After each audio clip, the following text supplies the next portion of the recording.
Значи, како што реков, 11 дел од нашата серија Агапе и отвараме на почетокот, како што сите знаете, во прво послание до Коринќаните, 13 глава, 5 стих.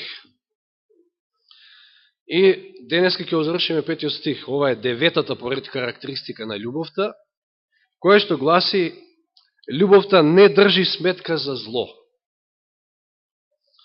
Интересно.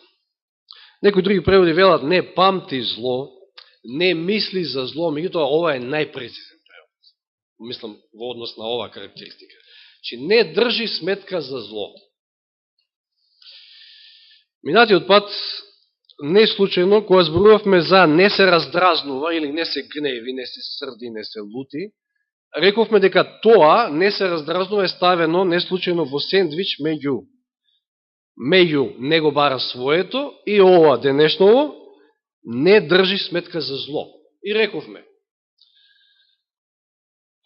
љубовта затоа што не го бара своето, затоа не се гневи и не држи сметка за зло. Меѓутоа ние луѓето, пошто ја немаме таа љубов, ние се гневиме затоа што не сме го добиле она своето, обично тоа се причините, или пак, може би, некој од нас ќе го воздржи, ќе успее да го воздржи гневот, ама тој ќе тлее во нас и ќе си земеме тефтерчето и ќе си го запишеме. Оној кој што не навредил, точно моментот, ситуацијата, тоа ништо не забораваме, се сеќаваме, значи запишуваме и дури често пати го отвараме тефтерот и се подсетуваме и чекаме згодна прилика да му вратиме или да едноставно го изнесеме тој гнев од себе. Тоа е држање сметка за зло, што кај христијаните не смее да постои. И навистина ова е тешко да се живее. Признаваме сите од мене па до крај. Лесно да се каже, меѓутоа тешко да се живее. Сите ние имаме по некој тефтер, верувам, и по некој име тамо или што не треба да биде. Или пак знаеме да кажеме, ќе ти простам, ама во себе си викате, ама не ти заборав. Не заборав. Тоа не е простување. Господ така ли не ги простува нам гревовите? Да. Значи, не е Господ таков. И да го прочитаме оној стих во Ефесијаните 4.26, кој што и минатиот пат го прочитавме. Ефесијаните 4.26, кој што се однесува и на гневењето, меѓутоа и на ова. На списокот. Значи, 4.26 Ефесијаните. Стихот гласи: ако сте гневни, не грешете. Минатиот пат зборувавме дека има гнев што не е грев. Но има гнев и што е грев. Но вториот дел од стихот се однесува токму на денешната тема, вели сонцето да не зајде во вашиот гнев. Значи, немојте да се случи да преспиете гневни на вашиот брат, сестра, на комшија или било кој. Затоа што уште полошо. И на самите себе пред се си штетите. Знаете што е собирање на гнев, на лутина во себе? Тоа се отрови, ослободување на отрови, вие се трубите, буквално и телото се го трубите. И умот, и да не зборуваме. Че не смееме да дозволиме да треба да бидеме спремни да простиме. Тоа е всушност она што е спротивно на оној список. Списокот не треба да постои, тефтерот треба да биде празен, а ние треба да бидеме спремни да простиме на било какво зло. Таков е Господ. Тој е бавен на гнев, а брз да прости.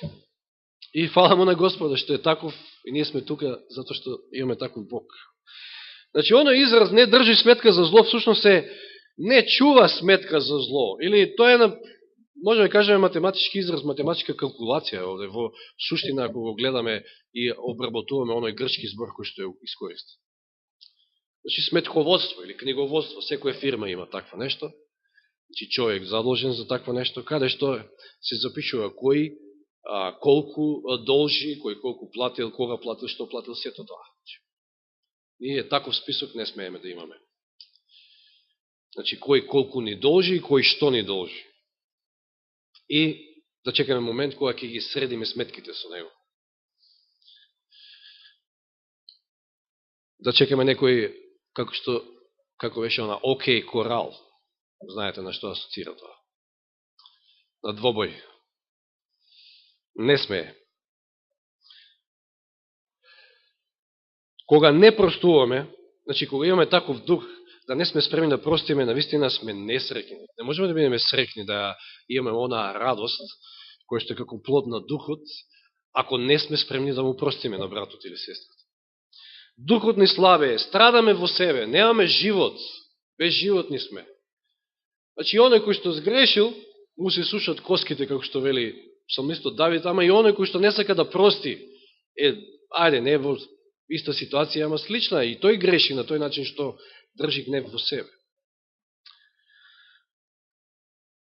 Да видиме во Римјаните 4 глава, да отвориме, оваа глава изобилува со овој збор, грчки збор, истиот кој што се користи во прво послание Коринќаните 12.5, се користи во 4 глава Римјаните во еден сосема друг контекст, но еве, се уште зборуваме околу самиот збор, еве да видиме, ако може би не е јасно, да не се разјасни. Од 3 стих во 4 глава Римјаните читаме.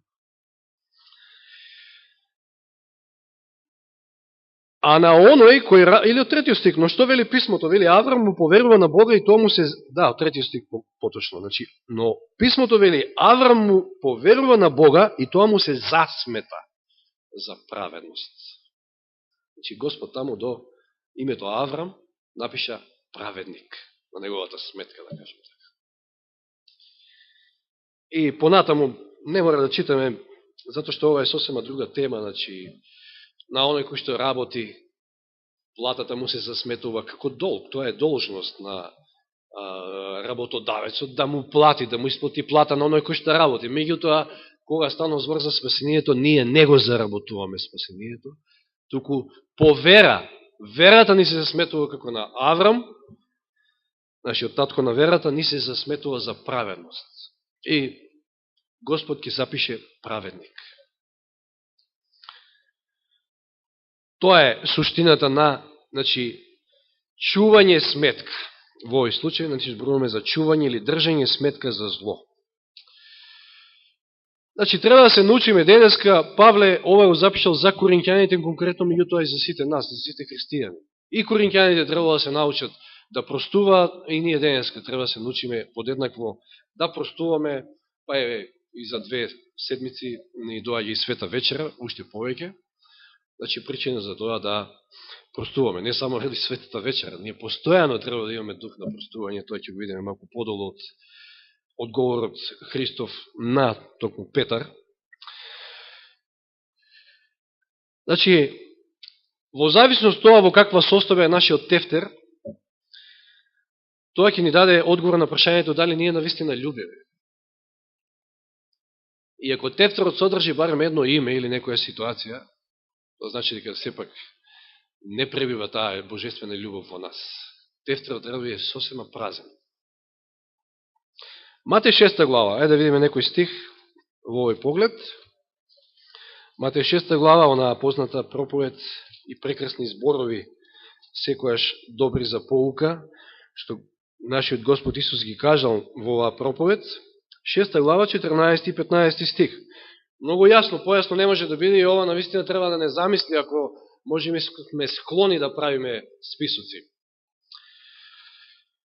на оние кои што ни направиле зло. Зошто ако вие им ги простите на луѓето нивните престапи, вашиот небесен татко ќе ви ги прости и вам. А вториот стих е спротивен на овој, односно онаа другата ситуација. Ако вие пак не им ги простите на луѓето нивните престапи, ни вам вашиот татко нема да ви ги прости вашите. Нема потреба за коментар, нели? Осем би можел да кажам, значи овде не станува збор за, пазите, ви се случило нешто, некој ви направил некое зло. Вие можеби нема да го избришете никогаш од вашиот ум, затоа што нели нашиот ум е таков, ги регистрира тие настани. Но битно е да сте му простиле на човекот, и тоа вистински од срце. Тоа е. Да нема гнев во вас, да не е тлее тој гнев.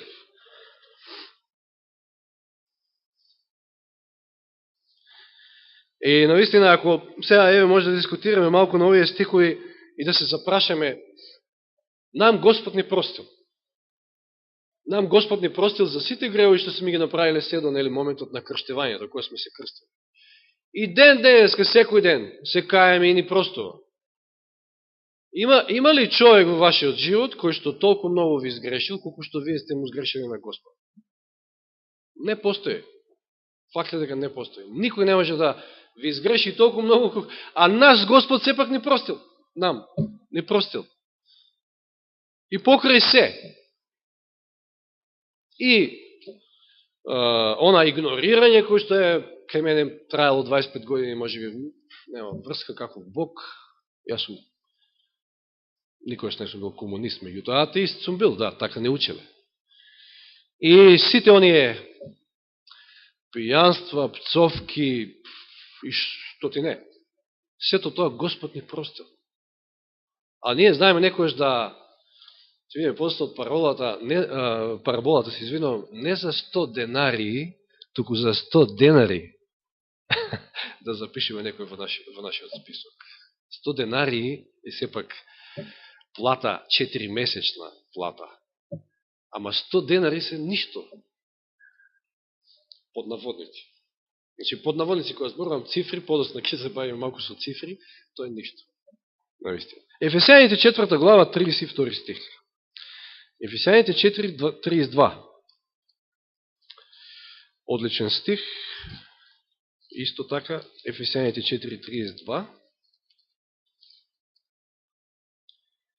Последниот стих, всушност, од оваа глава. Бидете еден кон друг добри, милостиви, проштавајки се еден на друг, како што и Бог ви прости вам во Христа. Да. Ако сакаме да наликуваме на Христа, ако сакаме да имаме таа негова љубов, односно да го имаме неговиот карактер, тој што ние треба да им простуваме на другите, како што тој ни прости нам. Колосијаните 3 глава, 12 до 14 стихови кои што се слични на овие што ги прочитавме. Колосијаните 3, 12 до 14. И така облечете се како Божии избраници, свети и возлюбени во милосрдно срце, благост, смиреност, кротост, трпеливост. Трпете се еден со друг и проштавајте се еден на друг, ако некој има поплака против некого, како што и Господ вам ви прости, значи ви прости вам. Така проштевајте и вие. И над сето тоа облечете се во љубов, која сврзува се во совршенство. Наистина, кога зборуваме за тие меѓучовечки односи, за да бидат онакви какви што треба да бидат, значи да бидеме единствени, да бидеме компактни, да биде се во ред меѓу нас, да имаме едни совршени меѓучовечки односи кои што ќе ги забележи секој кој што ќе влезе и ќе посведочи дека навистина овие се Христови, потребно е да немаме никаков гнев кон никого, потребно е да сме му простиле. Уште во моментот што кога ни изгреши. Да не чекаме да се покае тој. Да, точно, тоа ќе биде, кога тој ќе се покае, тогаш ќе му се припише на него дека му е простено од Господа. Меѓутоа, ние треба да му простиме уште во моментот кога ни изгрешил, заради пред се за наше добро, а и за негово добро. Кога тој ќе примети, ќе види дека ние воопшто никако не реагираме, како да ништо не се случило, тоа ќе делува на него. Сигурно ќе делува. Второ послание до Коринќаните, 2 глава. Сега да разгледаме еден случај кај што Павле упатил совет до Коринќаните.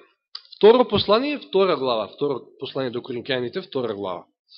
Најверојатно, значи ќе кажам најверојатно, според сите оние коментари што сум ги читал, ова се однесува на истиот случај од 1 Коринќаните 5 глава за оној блудник, за кој што еднаш стана збор, сеќавате, за кој што Павле препорачал да биде исклучен од црквата, се со цел да се спаси за негово спасение. И сеќавате тоаш коринќаните вели го толерирале тој греф и не само што не се срамеле од тоа и не тажеле, туку и биле вообразени дори. Се фалеле. Од една крајност сега во друга. Овој истиот човек се кае, се враќа назад и сега коринќаните се толку остри спрема него, не покажуваат воопшто никаква љубов. И тоа е советот што Павле овде го дава. Значи човек кој што направил греф, меѓутоа се кае и сега се враќа назад и тој е како ги советува. Од 5 стих читаме, значи 2 глава. Ако некој ме ожалостил, се мисли значи на тој грешникот, не ме жалостил мене, вели Павле, туку во известна смисла да не претерувам сите вас, целата црква. На таквиот му е доста казната од мнозинството. Доволно е. Одборот одлучи, казната беше добиена, беше исклучена. Доволно е тоа. Така, што вие треба побргу да му простите и да го утешите, зошто? За да не падне преголема жалост на него. И после може да го изгубиме за сета вечност. Казната, санкцијата не беше за да тој биде уништен, туку за да биде спасен. за да се освести дека правецот кој што го фатил не е добар. Затоа вели, затоа ве молам да покажете љубов кон него, ги моли дори. Бидејќи затоа и ви напишав, за да ве испитам дали сте послушни во се. А кому ќе му простите нешто вие, нему му проштавам и јас. Зошто ако сум ми простил нешто јас, доколку сум простил заради вас во лицето на Христа, за да не земе, внимавајте сега, за да не земе сатаната прединство над нас. Кога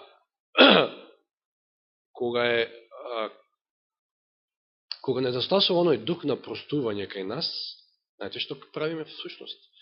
Му даваме предимство на ѓаволот во нашиот живот. Тој гнев, таа лутина што ја собираме. Оној список кој што од ден на ден може да станува се подолг и подолг. Му даваме предимство на ѓаволот. Значи, ние сме поразени веќе во таа голема порба за која што зборуваме ова тромесечие. Зошто не ни е непознато не ни се непознати неговите намери. Знаеме ние кои се намерите на ѓаволот, да не сруши, да не уништи. Така да не му даваме предимство на ѓаволот, сета лутина, сета горчина да изнесеме од себе и да простуваме. Да не држиме сметка за зло. Тоа е љубовта. Че гледате, коринќаните биле оделе од еден екстрем во друг. Првин го толерирале греот во црквата, потоа откако е санкциониран грешникот, па потоа биле толку многу остри кон него, не сакале да го погледнат, не покажувале љубов кон него, можеле да го жалостат и да го изгубат за сета вечност. Што не е целта Божја. Сите тие санкции, значи карови кои што се добиват во црква, не се за зло, туку за добро. Секако. Матеј 18 глава. Сега, кога зборуваме за сметки, не можеме да ја одминеме оваа парабола, 18 глава Матеј, познатата парабола, но ќе стартуваме со читање пред параболата. Значи, 18 глава читаме од 21 стих. Тогаш Петар пристапи и му рече: Господи, колку пати да му простам на брата си кој греши против мене? Сега не го дочекал одговорот, туку Петар како Петар да се пофали, до 7 пати ли? И јас би му простил до 7 пати. Значи, да, знаеме, слушаме рабините до 3 пати простуваат, ама јас до 7 пати, совршена бројка. Доволно време е со Исуса, за да знае дека 7 представува совршенство и вели до 7 пати ли? Не очекувал ваков одговор од Исуса. Што му вели Исус? Не ти велам до 7 пати, туку до 70 пати по 7. Ова не е 490 пати за математичарите, туку ова значи секојаш. Во превод. Секојаш треба да простуваме. 10 пати, 15, 20 пати ќе ни сгреши на едно исто, да. Ве фаќа нервоза, се нервирате, се викате, што е, кога ќе престане? Меѓутоа, секојаш треба да бидеме спремни да простиме. Со тоа покажуваме дека имаме разбирање кон човекот, братот, сестрата, и тој е грешник, и ние сме грешници. На сите ни е потребна милоста Господа, на сите ни се потребни поправки, секој од нас има по некоја слабост, кој во една област, кој во друга. Значи, 70 пута 7 е равенката. Мерката на простување. И сега, за да биде појасно, што сака да каже Исус, овде ја кажува параболата. Значи, ако не ви е јасно, ако мислите дека до 490 пати треба да простувате, ако успеете и до 490, да ви кажам, 490 е голема бројка, наистина. 490 пати да ви сгреши една иста личност и 490 пати да му простите. И тоа е самата по себе голема бројка. Да, сега ќе се бавиме суше по големи бројки. Еве ја параболата. Затоа Царството Небесно е слично на некој си цар, кој сакал да ги среди сметките со своите слуги. Службеници. Е со ова слуги, баш него службеници, затоа што едниот од нив бајаги пари му должел. То не можел да биде обичен слуга, туку некој службеник тамо во врвот, кој што веројатно, како што и денеска немате власти, немате држава во која што нема корупција, немате кражби, користење на позиција и така натаму, и овој, и значи сега царот ги средува сметките, и кога почна да ги расчистува сметките, при него беше доведен еден кој му должеше 10.000 таланти. Јас никој ова не сум го направил до сега, меѓутоа се потрудив за да видам од прилика какви се овие цифри, ќе видиме подоцна за какви цифри станува збор. Лесно можеме да дојдеме до цифрите, затоа што знаеме дека во она време дневницата била 1 денари. Тоа сме сигурни, нели, знаеме од една друга парабола, воопшто од читањето. Значи, 10.000 таланти. Тоа е мерка за тежина на злато, сребро. Значи, не се ова пари 10.000, туку мерка за тежина на сребро и злато. И бидејќи немаше да ги врати, Господарот заповеда да го продадат него и неговата жена и децата и се што имаше за да се плати долгот. Тогаш слугата падна и му се поклонуваше, велејќи: Господаре, имај трпение кон мене и ќе ти исплатам се. Како ќе ги исплатиш 10.000 таланти? Ќе видите колку време му треба на човек и колку години да живее за да ги исплати 10.000 таланти. И потекнат со сожалување Господарот е Господ во оваа парабола, оној што должи 10.000 таланти сме сите ние.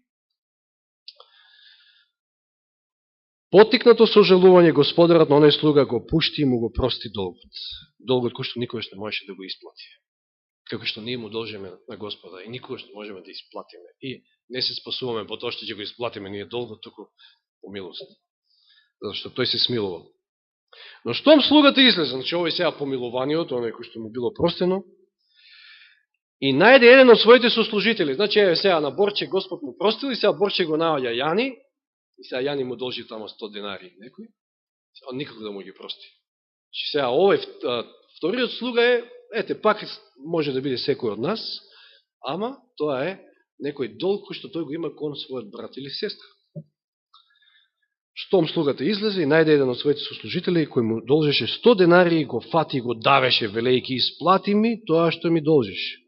Тогаш падна пред неговите нозе неговиот сослужител и го молеше со истата молба како и овој пред царот.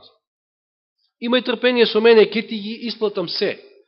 Това сте 100 денари, кажавме. Еден денари, дневница.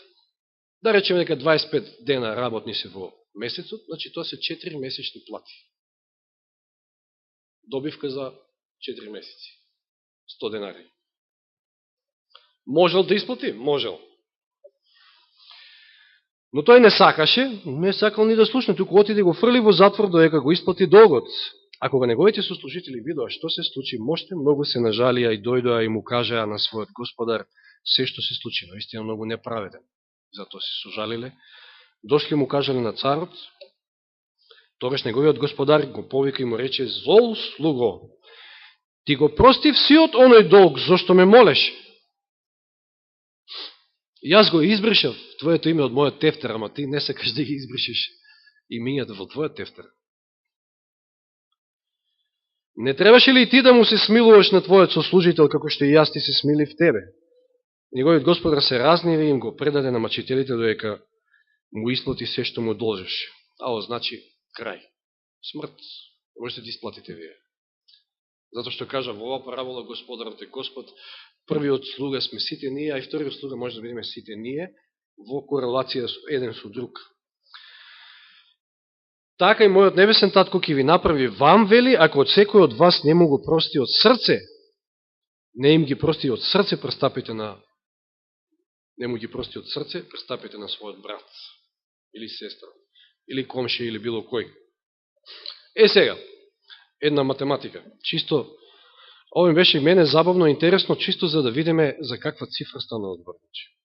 1 денари е дневница во она време. Кажавме 100 денари плата за 4 месеци. Тоа е оно колку што должи оној вториот. Значи дека 300 денари е годишна заработувачка. 300 работни дена од прилика. Колку се таму 50 и неколку се седмици во годината, значи 50 и неколку неработни дена. Останатите 300 се работни. Значи 300 денари е годишна заработувачка. Значи, после 20 годишна работа би исплатиле 1 талант, ако сте овој првиот должник.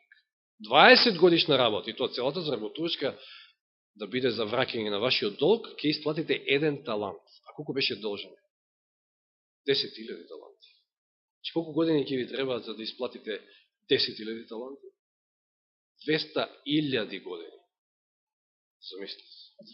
200.000 години. Што е невозможно. Нешто што не можеш да го платиш, тоа сме ние како грешници. Не можеме ние да го исплатиме нашиот грев, да му вратиме на Господа, никако. И не, во наше денешно време, ако речеме дека 20.000 денари е просечна плата во Македонија, што се сомневам баш дека е 20.000. Но да речеме, чисто за пример, пошто е округла бројка, 20.000 денари просечна плата во Македонија. Значи, оној вториот, што му должи на првиот, кој што завршил во затвор, му должил 80.000 денари, или 1.300 евра. Што се 1.300 евра? Може да ги врати секој. Ки засука малку раква и повише. 1.300 евра е ништо. Денеска има многу должни, сите ние должиме по нешто на банките. 1.300 евра е ништо ствар.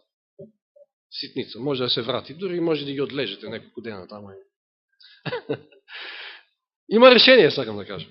Но, оно е првиот колку должи. Значи, ако 20.000 денари просечна плата во Македонија, тогаш првиот е должен 780 милиони евра. Скоро милиарда евра. Ајде, вратите ги. Дали сте видели толку пари во животот, како правила не пара? 780 милиони евра. Неозможно. И сега овој на кој што му биле простени 780 милиони евра, неки да му прости на некој што му должи 1000 евра. А ја ви кажувам, јас сум се нашол во таква ситуација, грешник сум, тако како што ме гледате, за 100 денари се скарам со некој. Значи, сите овие цифри под наводници. Не станува збор за пари, станува збор за глупости и ситници за кои што знаеме да си замериме и да го ставиме братот на список. Тоа не е христијански, тоа воопшто не е добро за меѓучовечките односи, Господ таков не е. Љубовта не е таква, љубовта не држи сметка за зло. Ова парабола е прекрасна за токму во овој правец. И знаеме, Исус трпел, го шибале, го мачеле, го плукале, не ја отвори својата уста, вели во 53 глава Исаја 7 стих тамо. 2 пати дури вели, не ја отвори својата уста. И ја отвори својата уста конечно на крстот, ама, што кажа? Прости им, Господе, не знаеш што прават. Секогаш простуваше Господ.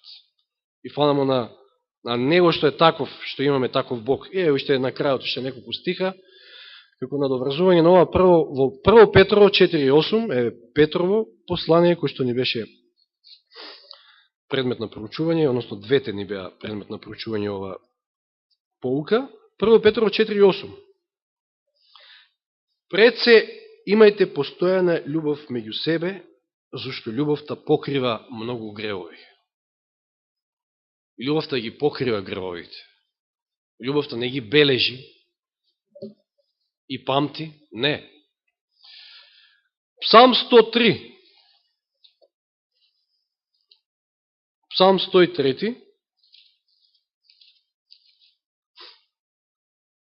Од 8 стих читаме. Да го фатиме контекстот. Жалостив и милостив е Господ, долго трпелив и многу милостив. Не е јаросен за вечни времења, ниту неговиот гнев пламнува довека. Не постапува со нас според нашите гревови. Ниту ни плаќа според нашите беззаконија. Ако ни платеше според нашите беззаконија, ќе завршевме тамо кај што за жал заврши оној немилостивиот слуга, на кој што му беше простено. А тој не сакаше да прости. Фала му на Господа што не ни плаќа и не гледа не на нашите гревови. Зошто колку е небото високо, значи не, Господ не бележи, Господ не запазува, туку е спремен да прости, еве што е Господ. Господ, зашто колку е небото високо над земјата, толку е голема неговата милост кон оние што се бојат од Него. Колку е исток далеко од запад, толку ги оддалечува од нас нашите беззаконија. И не само што ги оддалечува, туку Исаија 43.25, Исаија 43.25 го вели следно.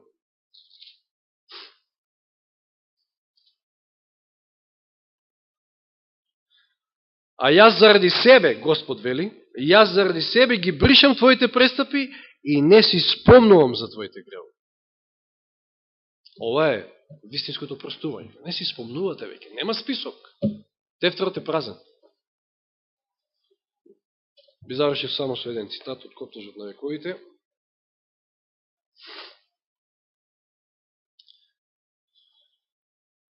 многу несоодветно место. Значи вчера добив, не знам, по втор пат, мислам, од Нихат добив календарче со...